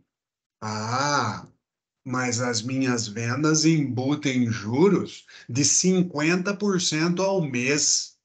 Ora, parabéns se você está conseguindo vender com juros embutidos num negócio de 50% ao mês. Acontece que esse negócio só vai ser caixa quando o sujeito pagar lá na frente. Percebeu? Por isso que é ruim. Olha lá. Então, 5.000 negativo em aumento em clientes, Ó, o aumento em fornecedores 2.000, positivo, assim como o aumento no imposto de renda a recolher. Ó, o governo está esperando para que eu pague as coisas, né? Então, isso é bom para o caixa. Ó, aumentou, ó, de 0 foi para 750. Então, só para concluir aqui, o meu caixa da atividade operacional é composto pelo lucro do exercício e pela variação dos ativos negativas em 2.250. 4.000 menos 2.250, eu tive um caixa, olha a expressão, pessoal, eu tive um caixa gerado nas atividades operacionais de 2.000. O mercado olha para isso e vê essa empresa como uma empresa joia, uma empresa diamante. Olha, esses caras estão gerando caixa na atividade operacional positivo. Joia, joia, joia. 2.000. Gera caixa líquido gerado. Ou seja, o resultado operacional dessa empresa nesse período foi positivo. O caixa operacional foi positivo. Tá bom? O Murilo deseja falar ainda? O Esdras deseja falar? Professor, só queria tentar esclarecer um pouco para mim, tá? Só para eu conseguir compreender melhor o conteúdo. Claro. Eu entendi que para calcular o caixa líquido gerado, o caixa líquido gerado, né? Líquido, eu tenho que subtrair o que os clientes ainda me devem, eu tenho que somar o dinheiro que eu estou utilizando dos fornecedores. Se eu estiver errado, só me corrija, por favor. Mas o meu entendimento é esse, né? O saldo em fornecedores é positivo porque eu estou usando o dinheiro deles para executar a operação e não o meu. Perfeitamente. E o de clientes negativo porque eles ainda me devem.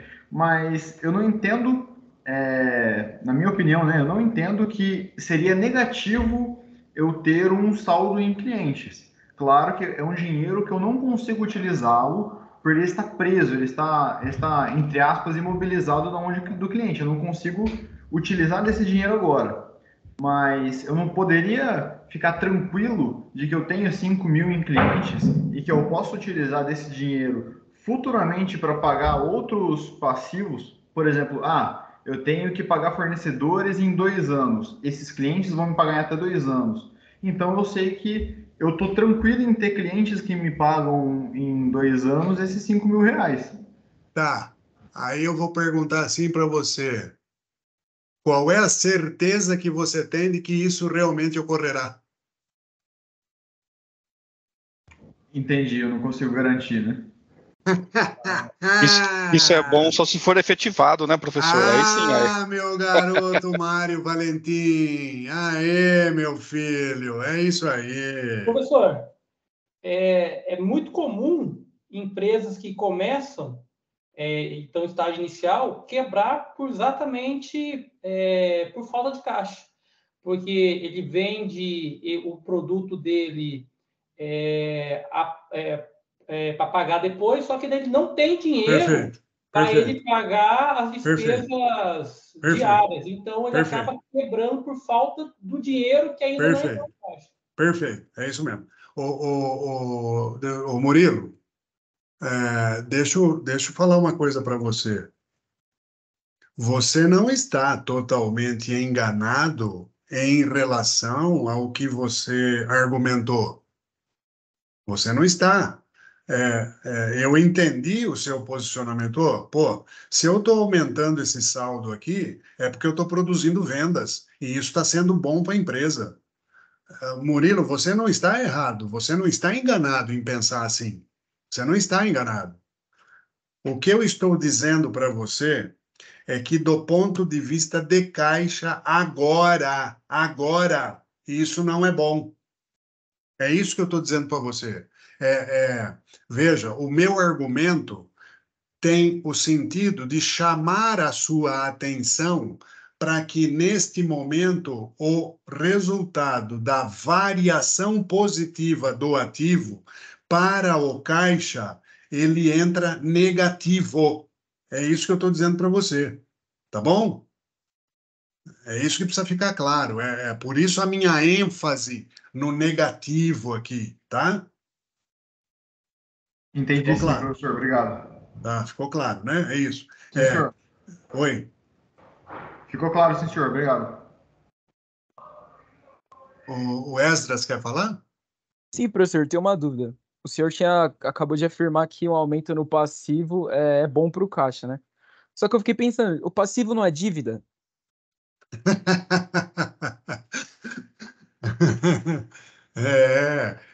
Então, essa aí, Esdras, é a outra ponta do que eu estou argumentando com o Murilo.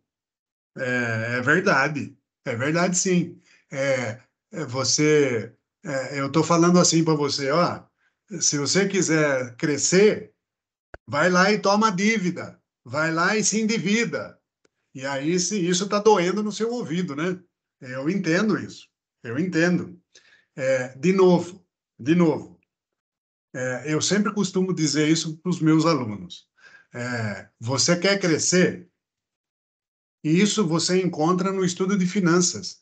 Você vai fazer uma disciplina que chama-se análise de investimentos. E você vai ver isso lá. Acho que é quinto semestre, se eu não me engano. Se eu não me engano. A minha colega Denise que faz. Não, Denise não, é a Tessia que faz essas coisas aí. Se você. Você precisa ter o entendimento de que trabalhar com o dinheiro dos outros é melhor do que trabalhar com o seu dinheiro. Essa é a ideia. Essa é a ideia. Trabalhar com o dinheiro dos outros é melhor do que trabalhar com o seu dinheiro. Por quê? Porque você está diminuindo o seu risco. Essa é a ideia. Eu não digo que seja salutar você se endividar e comprometer a sua estrutura de capital. Não é isso que eu estou falando. Eu estou falando, na outra ponta do Murilo, que aumento de passivo para o caixa neste momento é bom, é sinal positivo. É isso que eu estou falando. Professor, tá bom? Murilo aqui. Posso tentar responder a dúvida do Esdras? Aí o senhor me corrige se eu falar alguma besteira? Pode falar. Eu entendi a dúvida dele ali, porque era exatamente a dúvida que eu estava também na hora que o senhor me respondeu, né? Na hora que o senhor me respondeu, eu consegui compreender. É positivo para o caixa a gente contrair dívida, porque o que a gente está olhando agora é a demonstração de fluxo de caixa. A gente quer saber exatamente quanto dinheiro nós temos em mãos para fazer o uso dele, seja lá como for. Mas a dúvida é quanto dinheiro temos em mãos. Se a gente contraiu dívida para ter dinheiro em mãos, na hora de calcular quanto dinheiro temos em mãos, ou seja, o resultado do fluxo de caixa, a gente tem um resultado positivo, porque a gente está com mais dinheiro em mãos do que a gente estava anteriormente. Porque é o sujeito chamado fornecedor que está pondo esse dinheiro para você. Mesmo que isso comprometeu a nossa estrutura financeira. Agora a gente tem uma dívida também. Mas em quantidade de dinheiro em mãos, a gente tem uma quantidade maior. Perfeito. Perfeito. É isso. É isso que eu quero que vocês entendam. Só.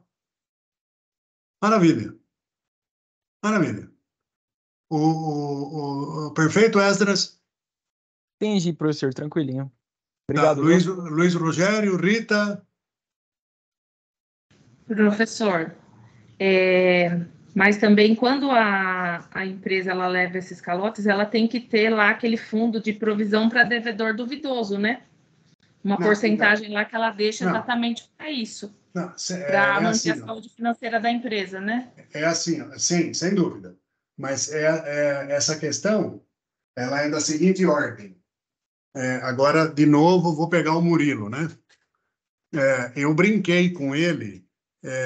Quem é que te dá certeza de que isso vai acontecer, né? Se você tem uma empresa perfeitamente organizada e do ponto de vista estratégico sabe para quem vende, é claro que você sabe que você vai receber no futuro. Então, portanto, é uma maneira de mitigar ainda mais esse risco que você tem com perdas prováveis. Agora, as perdas prováveis, elas não estão aqui ainda, tá?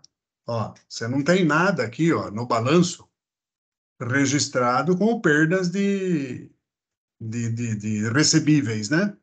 Mas é um fator de risco que deve ser considerado. Sim, na demonstração do fluxo de caixa, eu diria para você que esses riscos serão mitigados aqui em razão dos prazos que você tem e tudo mais. Veja, se o ano que vem você tiver alguma perda, porventura, com alguma venda que você fez aqui nesse ano, o que vai acontecer com o lucro do exercício do ano que vem?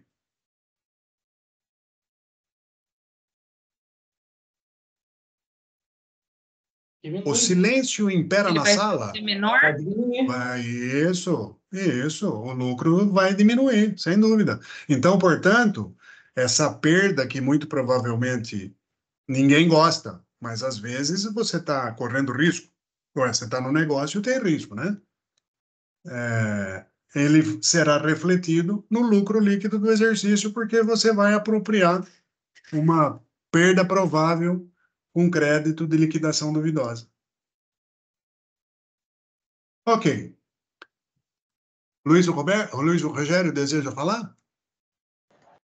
Professor, só um adendo que eu queria fazer com relação a essa situação de fluxo, né, de caixa. Eu trabalho numa empresa que ela faz DRR, para quem não conhece, uma distribuidora de petróleo. Ela revende, né? Nós revendemos para posto de combustível e tudo mais.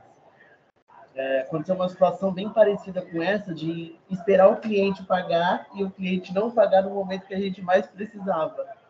O caixa havia ficado com um valor bem estourado, já no limite, né? E era um valor expressivo, porque a gente sabe que em companhia de petróleo o valor é muito alto, o valor agregado, né? São compras muito altas. E aí, na mesma situação que aconteceu isso, esse cliente que iria nos pagar naquela data não pagou, ou seja, prejudicou o caixa justamente por conta dessa inadimplência. A gente teve que recorrer a um outro método para poder suprir aquela falta que aquele cliente deixou de nos pagar. Aí, só falando por cima, assim, era mais de R$700 mil que ele ficou devendo. Perfeito, então. Essas coisas acontecem, são assim mesmo, é assim que acontece. E aí eu diria para você o seguinte: o Murilo tem razão, que se, por exemplo, você vendesse mais para alguém, muito provavelmente esse plus a mais poderia dar conta dessa dívida que não foi paga por esse cliente, né? Ele tem razão em relação a aumentar saldos e tudo mais, por conta de gerar venda, né? Claro. Então, esse é sempre o objetivo de uma empresa, né? Mas essas questões de tombo, elas são naturais, acontece a toda hora, não é única e exclusivamente com uma empresa específica, né? Muito bem. Então, nós tivemos aqui a nossa composição do caixa. Sempre lembrando, aumento de ativo é ruim, aumento de passivo é bom. Ao contrário, ao contrário. Diminuição de ativo é bom, diminuição de passivo é ruim. Ora, imagina que nós tivéssemos aqui o contrário. Eu tinha para receber 5 e hoje eu não tenho nada. Isso foi bom para o caixa. Esses 5 mil seriam positivos aqui, se isso acontecesse, se eu invertesse, se o saldo diminuísse, tá? E da mesma forma o fornecedor seria ruim, ou seja, eu diminuiria, né? Porque eu fiz pagamento para o fornecedor. Percebeu a lógica? É isso, tá? Então, aumento de ativo bom, aumento de ativo ruim, aumento de passivo bom, diminuição de ativo ruim, diminuição de passivo ruim, tá? O que eu falo de bom e ruim é simplesmente com relação ao sinal matemático no fluxo de caixa, apurando a variação, tá? Muito bem, olha só, não tivemos mais nenhum movimento aqui no caixa circulante, nenhum, ó, não tivemos mais nenhum movimento, só aqueles movimentos apontados lá, só isso aqui, tá bom? Muito bem, qual é o caixa do investimento? O caixa do investimento, como eu próprio disse para vocês anteriormente, é aqui, ó, imobilizado. O que é que aconteceu com o imobilizado? O investimento em prédios. Olha lá, Aumentou o ativo? Que sinal que ele tem que aparecer lá no caixa? Negativo. 1.950. Então, é como se eu tivesse pego o dinheiro do caixa e comprado o prédio. Ah, mas não paguei ainda. Não interessa. Não interessa. Aumentou o ativo. Aumentou o ativo. E a última atividade, por fim, a atividade do aumento de capital, né? Olha só. Aumentei o capital em 2.000. Isso é uma atividade de financiamento. Isso é uma atividade de financiamento. Financiamento. Então, o que aconteceu com essa empresa? O que aconteceu com essa empresa? Ela começou com caixa de 1.000 e terminou com caixa de 3.050. Ou seja, o caixa melhorou nesse período em 2.050. Olha só, aqui, olha lá, ó, 3.050 para 1.000. Isso aqui não apareceu lá no caixa, lá.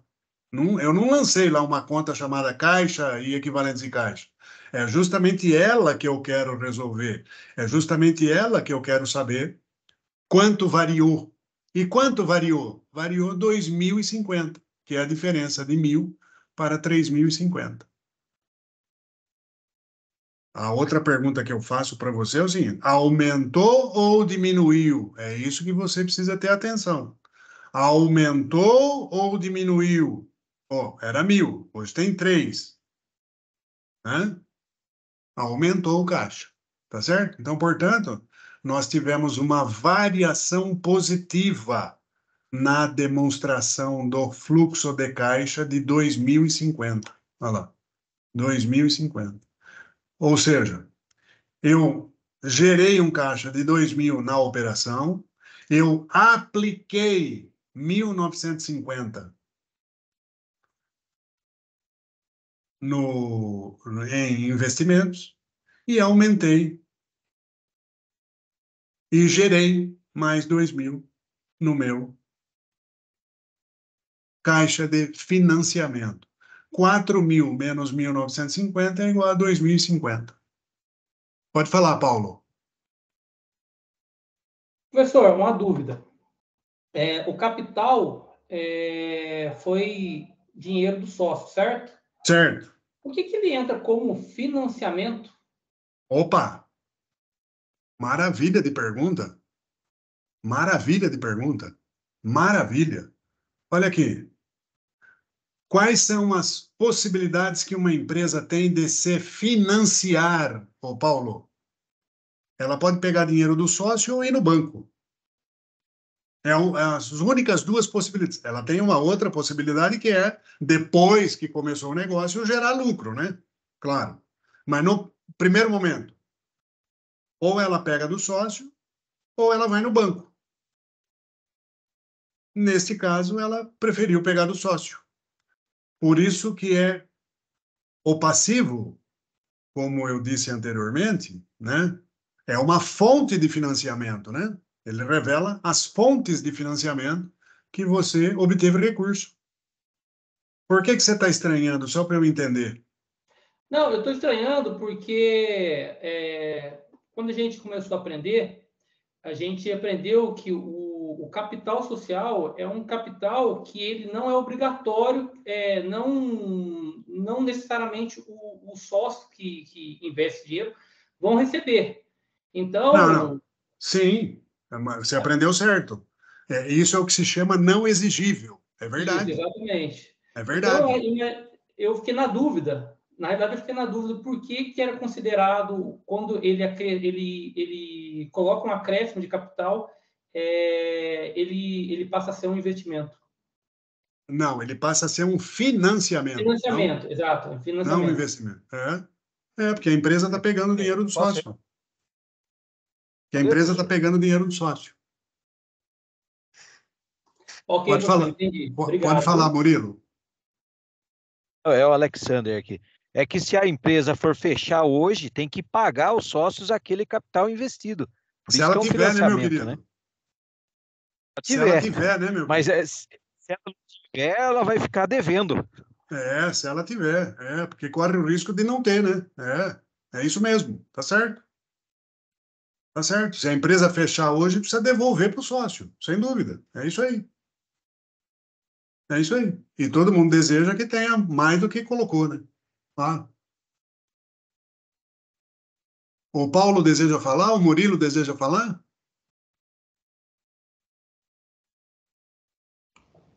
Bom, eu vou tirar uma dúvida, então. O senhor pode mostrar o balanço mais uma vez, por favor? Posso. Aí. A dúvida analisando aqui o balanço, né? Não sei nem se acaba sendo inoportuno, se for, não tem problema, o senhor pode falar. Mas o senhor percebeu que a gente teve um aumento do capital social de valor de R$ 2.000. Sim. Analisando o balanço, a gente vê que 1.950 foram para investimento em prédios e os 50 que sobram desse capital social foi para a Caixa. Só que a gente vê um aumento no caixa de R$ 2.050. Desses 50 a gente é conhecido. E os outros 2.000 eu não consegui entender de onde vieram. Os outros 2.000 vieram da atividade operacional. Olha lá. Olha ele aqui. Olha ele aqui. Aqui, ó. Aqui, ó. Os outros 2.000 vieram do lucro que você teve, do financiamento que você fez para o cliente, do financiamento que você obteve no fornecedor e do financiamento que você tem no governo.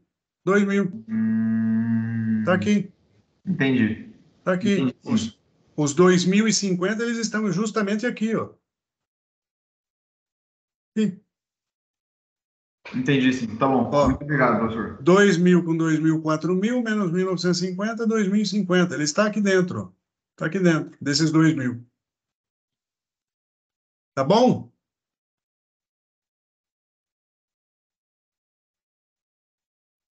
Ok? Lucas? Tá. Fala, professor. Boa noite. Boa noite. Professor, eu percebi que nessas tabelas aí, um valor sai de uma a outra para ir complementando. Sim.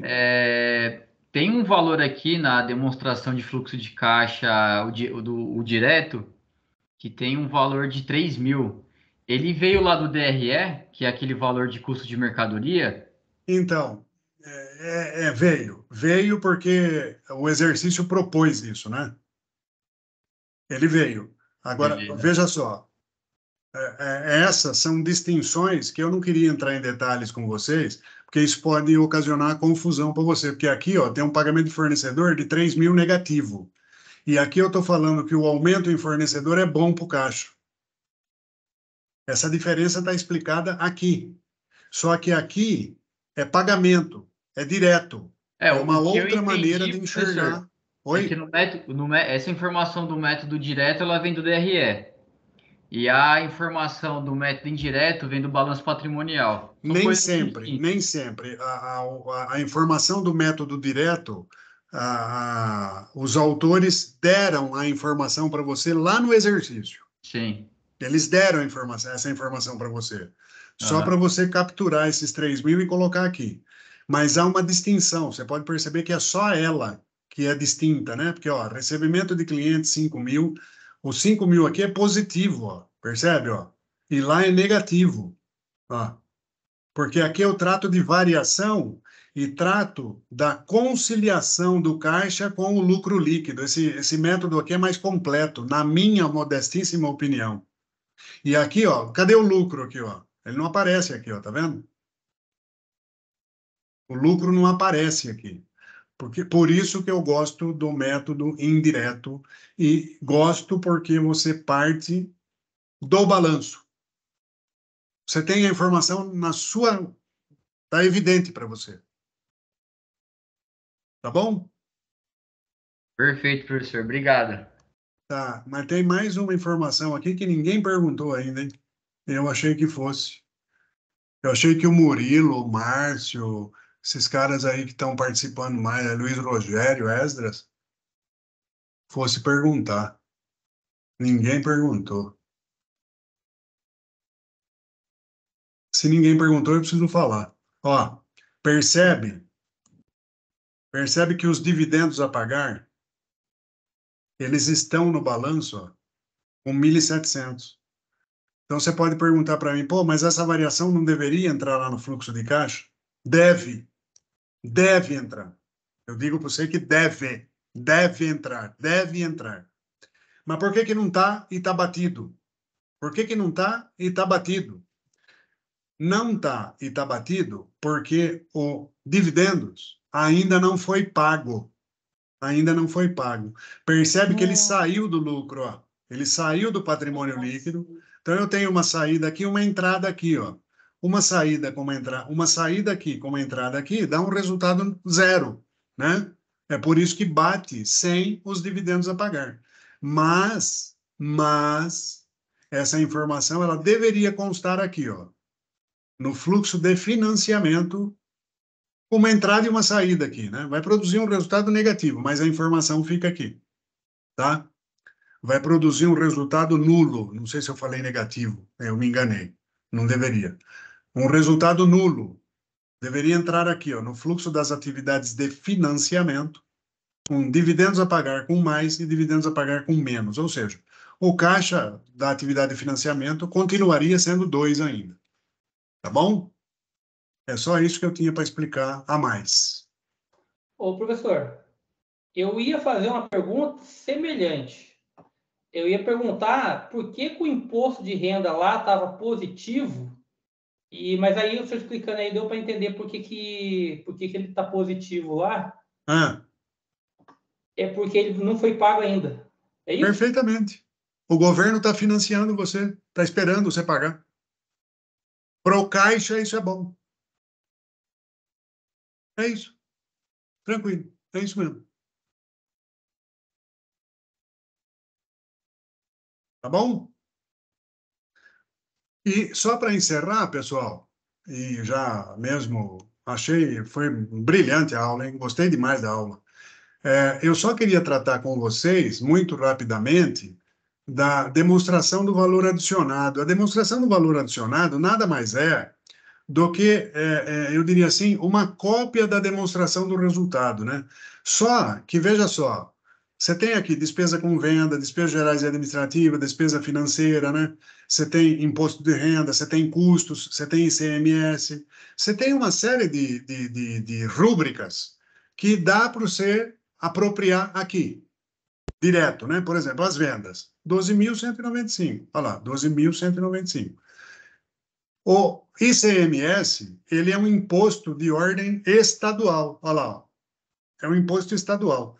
Qual que é a única diferença que você tem entre a DRE e a DVA para efeito de apresentação?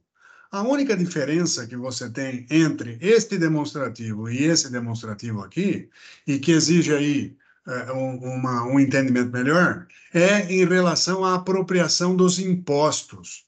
É só isso que eu queria chamar a sua atenção. Presta atenção nisso na prova, com relação à apropriação dos impostos.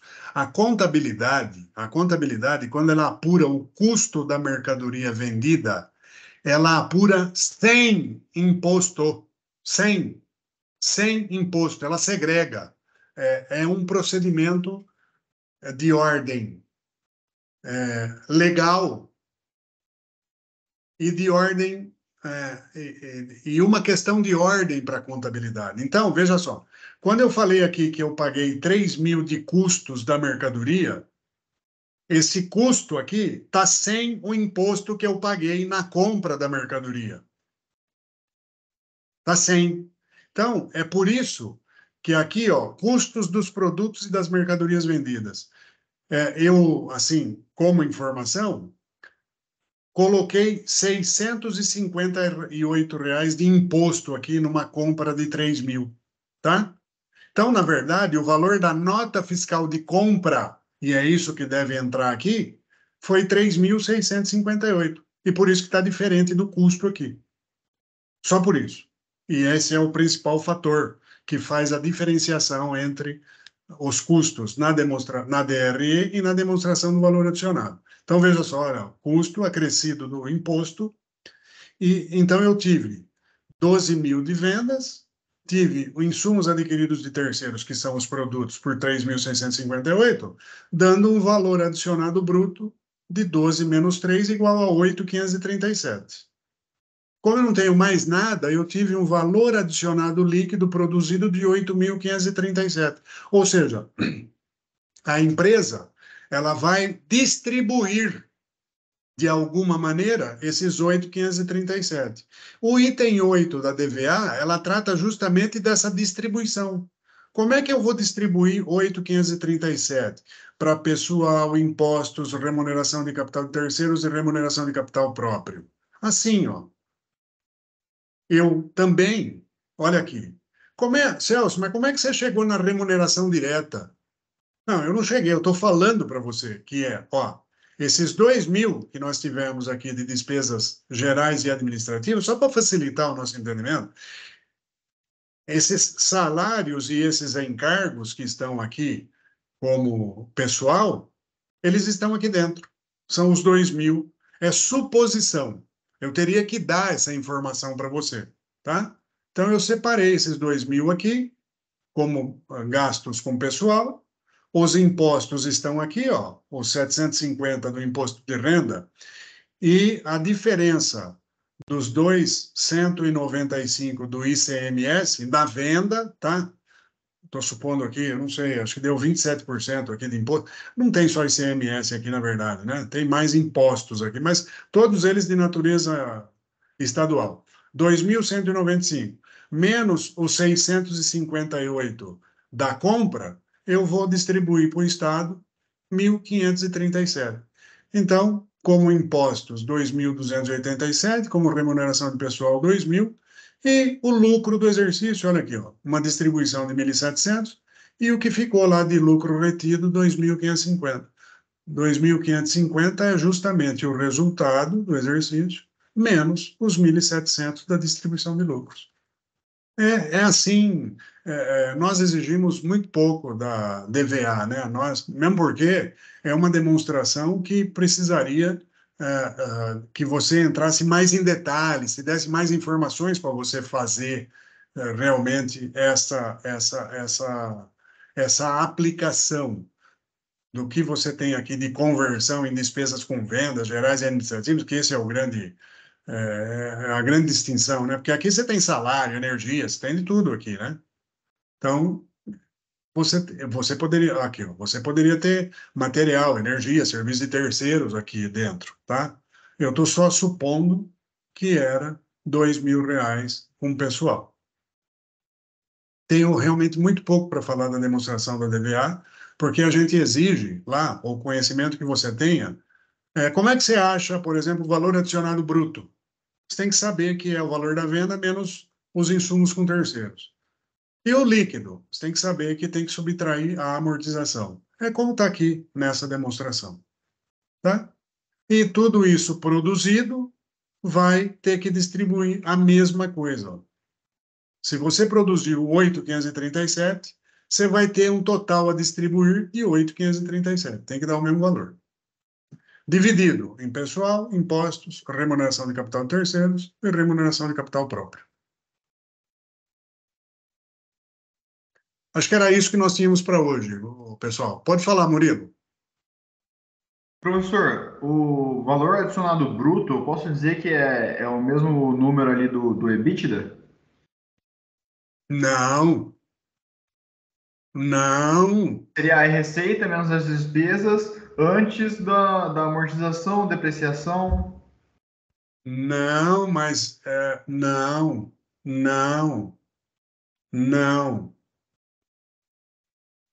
Você está falando de ganho. Você está falando de ganho antes dos juros e dos impostos. Olha os juros aqui, ó. Olha aqui, ó. Se você acrescer esse treco lá, aí você tem o EBITDA.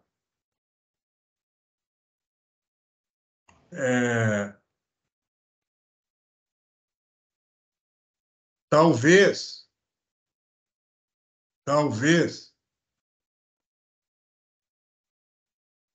Seria, no caso, então, a receita mais os insumos, né? Menos. Receitas menos insumos. Isso. Receita menos insumos. Receita menos insumos. Então, mas que seria o seu valor EBITDA... adicionado bruto. Hã? Então, que seria o valor adicionado bruto. Isso, seria o adicionado bruto, sem dúvida. Mas o EBITDA, ele tem outros componentes que não estão aqui ainda.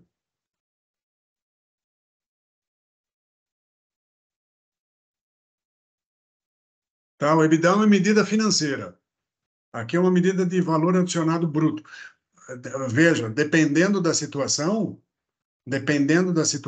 pode até ser que o valor adicionado bruto foi igual ao EBITDA, porque você não teve mais nada nele, né? Porque acho que ficaria mais adequado, talvez, o valor adicionado líquido, né? O valor adicionado líquido talvez desse o EBITDA. Talvez dê. Mas depende da situação, depende dos componentes, tá? Porque se você teve um resultado da equivalência na empresa, já não deu EBITDA. Tá? Entendi. Tá bom, obrigado, professor. Minha gente, era o que nós tínhamos para hoje. Se eu não tiver mais dúvidas, eu acho que nós encerramos aqui o nosso encontro achando que foi muito bem. Foi um dos encontros que eu mais participei com vocês, tirando dúvidas. Parabéns para vocês, viu? Parabéns. Gostei muito do nosso resultado e eu espero ter contribuído com vocês aí para o seu, principalmente para o seu aprendizado profissional.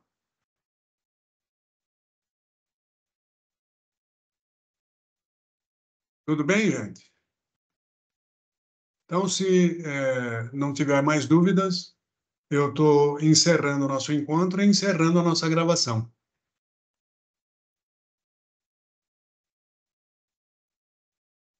Obrigado pela aula, professor. Boa noite. Obrigado você pela participação. Fico muito contente de tê-los vocês aqui, viu? Um abração para todos aí. Obrigado, professor. Até mais. Valeu, professor. Obrigado. Boa noite a todos. Tá, um abraço. Um abração.